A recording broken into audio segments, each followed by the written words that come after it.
Thanks for joining us. This is Notepad with me, Ibrahim, Sani. We're celebrating Malaysia Day. This is a rather special interview that we want to focus on, which is trying to see how governmental institutions and institutions that relate to the government can actually move forward when it comes to the ability for us to bring this country even further. Very recently, Ekuinas has launched the ILTIZAM Catalyst program, a program that focuses on SMEs and try to see where the assistance can come when it comes to assisting SMEs. Joining us is Hizwani Hassan, Ekuinas Director of Stakeholder Interest, and joining us here to talk about not just about the ILTIZAM Catalyst program, but many more issues surrounding it.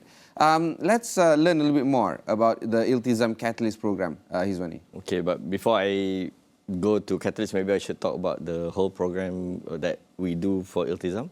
And prior to that, I think the context is that we are a private equity firm owned by the government, and our job is to invest and to make money. Along the way, our ticket size of our investment is 30 million.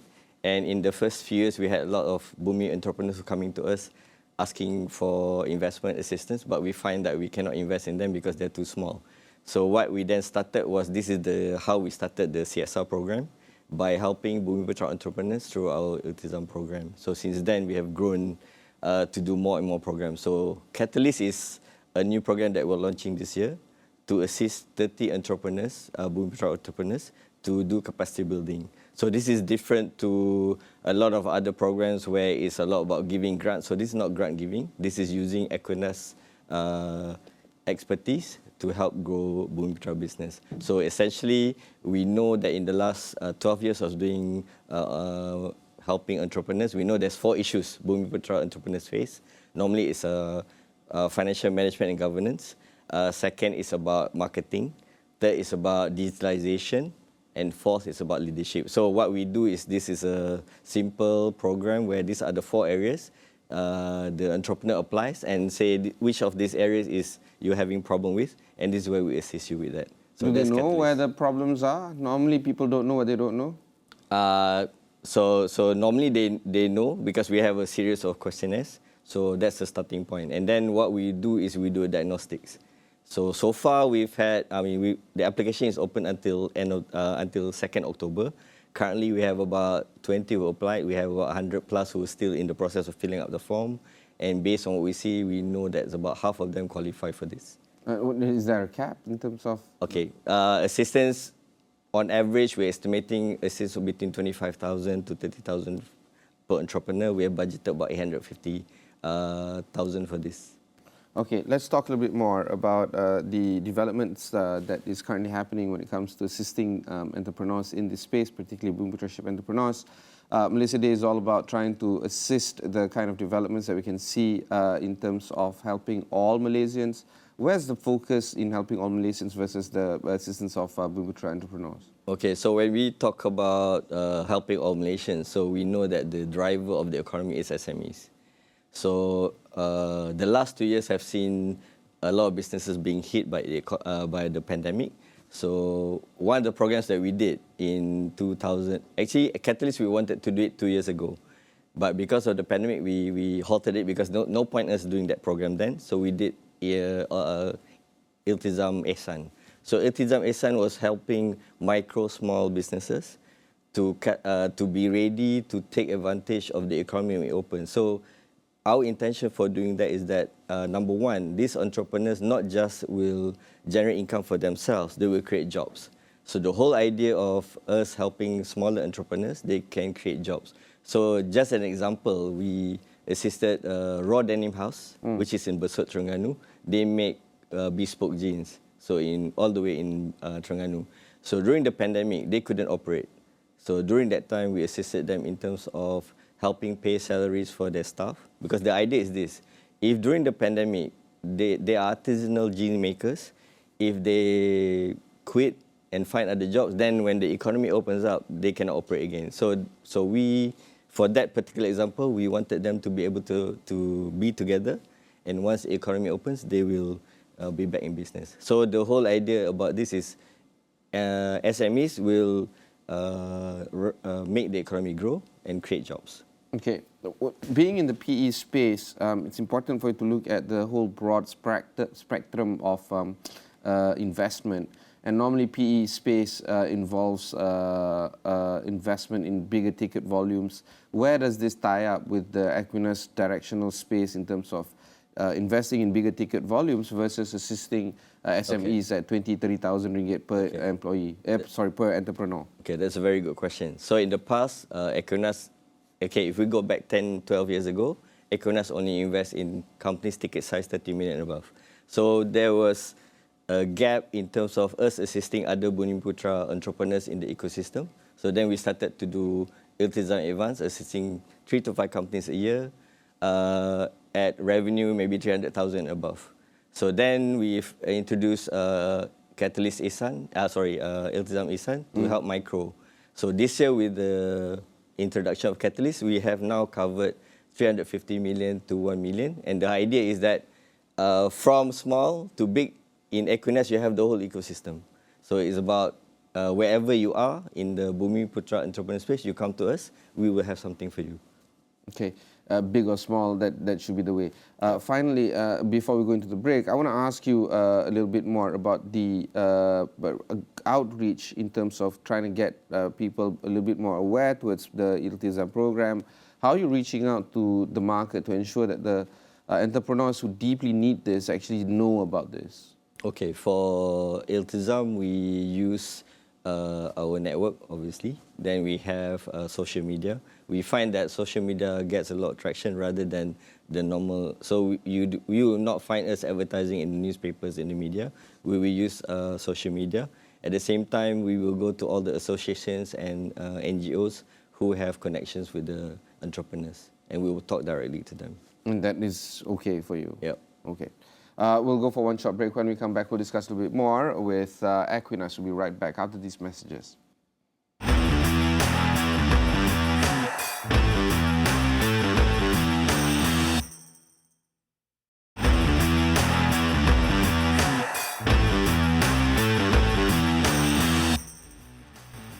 Thanks for staying on with us. I have with me Hizwani Hassan, the Ekuinas Director of Stakeholder Interest. Hizwani, let's talk a little bit more about the work of Ekuinas outside of ILTIZAM, but just the work of Ekuinas. Very recently, I was at the MDV event, Malaysian Debt Ventures event. They were talking about a potential investor winter that is facing us. We're looking at a situation where geopolitical concerns are rising, political risk in Malaysia and many other countries is also increasing. The currency risk is also facing us right now at 4.6 as of this morning to the US dollar. And of course, interest rates is increasing, inflation rate is increasing. Things don't look all too good when it comes to macroeconomic conditions.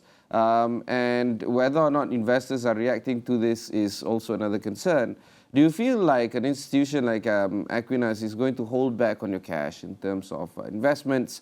Do you feel that that big ticket size of that 30 million ringgit and above, for instance, is not going to be seen anytime soon, considering the economic conditions are actually not as promising as before? Okay, so I will start with the caveat. I'm not from the investment side, but I think what you said, all that is true. So I think at the moment, in terms of looking at investment, Ekuinas is on a wait-and-see mode. We will be investing, plus we also be divesting.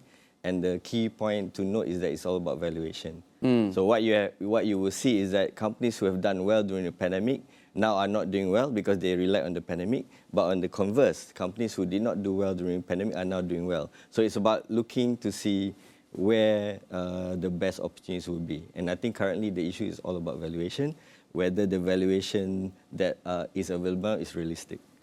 Okay, let's talk about the due diligence that normally goes hand in hand when it comes to PEVC kind of world. There used to be a term that people used, the fast and furious of investment. They just deploy investment to a point where sometimes due diligence isn't done as well thoroughly as they should. Do you feel that that needs to be talked about moving forward when PEVC needs to look at perhaps doing a little bit better thoroughly due diligence and try to understand a little bit better the business that the entrepreneurs are in? Okay, I can't talk about the industry as a whole, but if we're talking about Ekuinas, I think we are very clear from the onset that we are transparent, we are into corporate governance, and we are clear about reporting. So therefore, on that note, we will not take shortcuts in terms of due diligence and all that. I think it's the same if I take back to ILTIZAM. We have a 20 million budget for our CSR program. I would like to think that we also practice good governance. We are transparent in terms of what we do in terms of CSR as well. Do you actually track the kind of graduates from the ILTIZAM program? Yes, we do. Currently, okay, if you talk about the graduates from ILTIZAM program, just so happened in Astro itself, we have 2 from last year's intake. I mean, they were placed here, and I'll be meeting them at 11:30. We have an alumni of 600, and we keep in touch with them. So just to give 2 simple examples, I get reference calls from them all the time. So we know that the job market is good now because I get 5 reference calls a week for graduates from 2012, 14, 15. So our saying is that you can leave ILTIZAM, but ILTIZAM will never leave you. So that's an example. So we had 2 informal events in the last 3 months. 70, 80 people turn up. And these are from the old cohorts. And they bring their families. And so we track, we know what's happening. What about growth? Any of them are actually growing to a point where it's, scalable? What do you mean by that? Like they are starting off taking 30,000 ringgit from ILTIZAM. Today they're running a $40 million company. Okay, to be fair, it's too early because but it's been going on for 10 years now. ILTIZAM has been around for 12 years with a cohort of 9. So we started to grow big from 2016. So it's actually a fair question, no? Yep. Somebody has been taking ILTIZAM money from 12 years ago. You're talking about graduate training. So we have people now in managerial positions, in senior manager positions. Oh, okay. So that's not business. That's graduate training, employability. Got it. So they came from the B40. They do not. So we take graduates who do not have network. Basically, they're the first generation Bumiputra degree holders. Yeah. And they train with us. Yeah. And our job is to get them a job. Okay. And those guys, tracking-wise, I'm pretty sure... We know where they are. And they will come back to us throughout their lifetime career mentoring with us. And so how do you measure success when it comes to graduate programs? Employability. So our target is to get 90% and above employment within 6 months after finishing our program. What's the number? Average is 80, but last year we achieved 97% during pandemic. So that's okay. To be fair, 2020 was not a good year. We got 70%. Okay. So we learned from that and we pivoted, and last year we achieved 97%. It's amazing, right? I mean, jobs. I think there are graduates who come up from our universities. They do not know what jobs to look for. They do not know where to look jobs because they don't have the connections. They don't have the network. So that's what we give them. What about female-male kind of ratio? Okay. Most of the time, 60% female, 40% male. And we have I think that reflects of what the local university produces, right? More females than males. Not in my class. I did accounting. There's only 3 males in, I don't know, 200 females. Okay, I think you're UIA, right? Yes. Oh my God, you know the number. So I've been to UIA. I mean, I did a few talks in UIA. When I entered the hall, it's 90% ladies. I agree. And it's it's a rather scary kind of ratio. So I'm not sure. There's no kids there. But having said that, I think what we found with the recent cohort, some of them do not work for 2 years because they do things like Grab, they do things like selling stuff, and then I think they realize they can earn money doing all those things, but they cannot grow. So then they join our program. Okay, we need to talk more about that. But before we do that, we have to go into one short break. We'll be right back after these messages.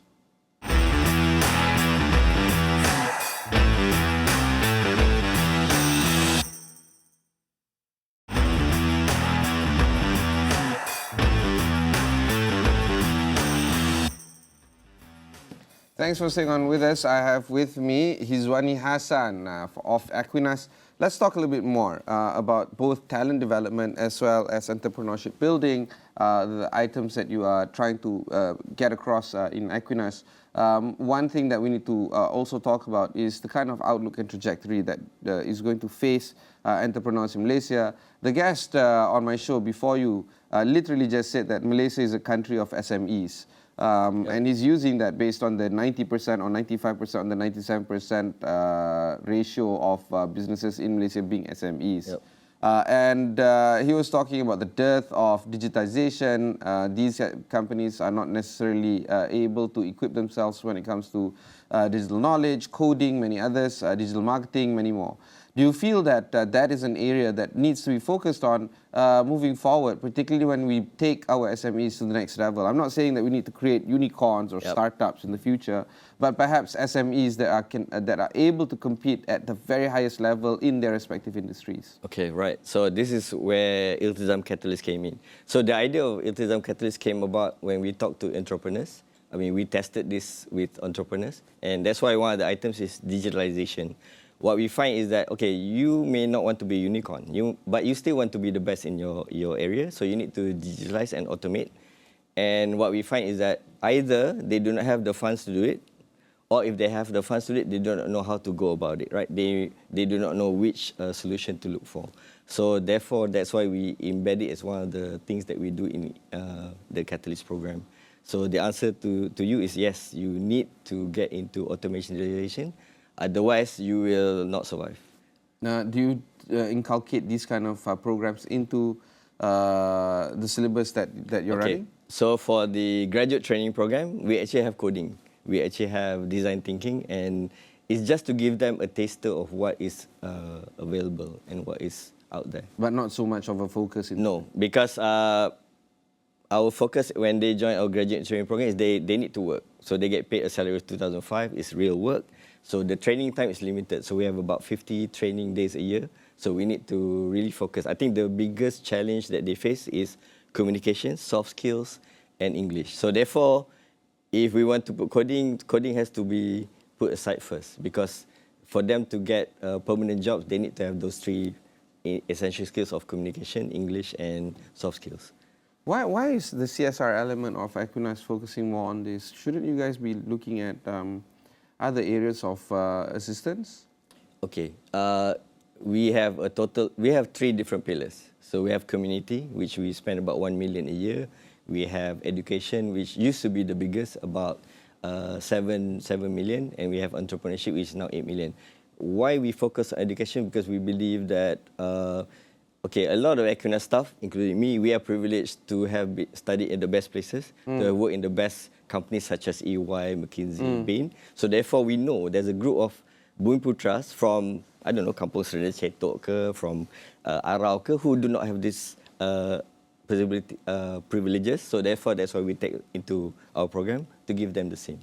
So it's only 1 year, but that should make a life difference for them.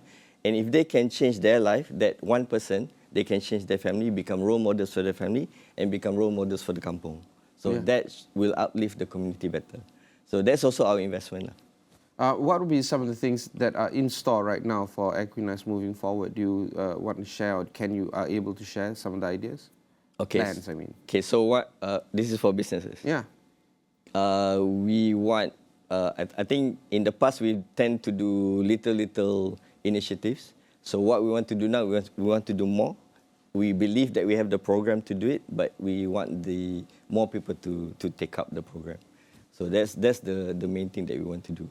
Being a special episode on Malaysia Day, there are some aspirations that I want to ask you that perhaps you can share with us. What will be some of the 2 or 3 things that you wish to see for Malaysia Day moving forward? Okay, I'll just share for our graduate training program, we have this thing called Harap Value. So Harap Value is acronym HARAP, but the idea is that we want all the graduates to be orang yang boleh diharap. And in Harap is H, humility, A is agility, R is resilient, A is adab, and P is professionalism. So if I can take this Harap, I would like all nations to be harap, boleh diharap, di mana saja. And the adab is important. I think our society is losing the adab, and we need to go back to the adab. I think that element is lost only in the digital space. Believe me when I say that people tend to be a little bit more polite when they put people face to face. However, when you go into the social media space, it's just horrible. It's just Keyboard warrior. Not keyboard warrior. People just behave differently when they're online. So, I mean, yeah, it's just how it is. So therefore, if you're a person yang beradab, doesn't matter whether you're online or not. So that's the point that we want to make. I agree. However, it's very hard for us to. I mean, we can dream and impossible. aspire. Yeah, it's not Impossible. impossible. Of course not. Yeah. Thank you very much for taking the time to speak with us. That was Hizwani Hassan, the Ekuinas Director of Stakeholder Interest. There's a lot of items that can be unpacked here, but for now, Astro AWANI is taking the time to spend, to explain, to share, to educate, to inform, to entertain all Malaysians, to be a little bit more progressive, proactive, and a little bit more inclusive when it comes to Malaysia Day. And please share your thoughts, wishes, concerns, questions to us at 501 AWANI on your aspirations for Malaysia Day. You can also tweet to me directly at Ibrahim Saninet or DM me directly on IG as well. And we will air some of your opinions, questions and concerns over on this network. But until then, thanks very much for joining us and happy Malaysia Day for every single Malaysians out there. Till then, see you in the next one.